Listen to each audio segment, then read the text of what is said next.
Telugu Stories by AI. ఒక అడవిలో ఒక సింహం ఉండేది. అది అడవికి రాజు. ప్రతిరోజు ఒక జంతువును పిలిపించుకుని తినేస్తూ ఉండేది. ఆ అడవిలో జంతువులన్నీ భయంతో జీవించేవి. అలా ఒకరోజు కుందేలు వంతు వచ్చింది. అది చాలా చిన్నది, బలహీనంగా ఉండేది, కానీ తెలివైనది. అది సింహం వద్దకు ఆలస్యంగా వెళ్తుంది. అప్పటికే సింహం విపరీతమైన కోపంగా ఉంది. ఇన్ని గంటలు ఎందుకు పట్టింది రావడానికి అని అడిగింది. కుందేలు తెలివిగా, మహారాజు, నా దారి మధ్యలో ఇంకొక సింహం నన్ను ఆపింది. అది కూడా నేనే ఈ అడవికి రాజుని అంటుంది. అందుకే కొంచెం ఆలస్యమైంది అంటుంది.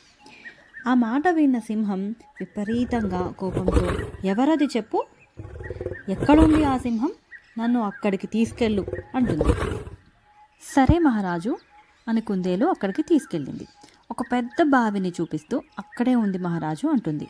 సింహం ఆ బావి నీటిలో తన ప్రతిబింబం చూస్తుంది. దాన్ని చూసి అదే తన శత్రువు అనుకుని కోపంతో బావిలోకి దూకి మునిగిపోతుంది. అక్కడి నుంచి కుందేలు చిన్నగా జారుకుంటుంది.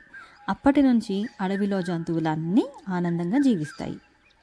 ఇందులో నీతి ఏంటి అంటే, పిల్లలు, తెలివితేటలతో ఎలాంటి శక్తివంతుడైనా విజయం సాధించవచ్చు. తెలివిగా ఆలోచించి వ్యవహరిస్తే ఏ సమస్యనైనా పరిష్కరించవచ్చు.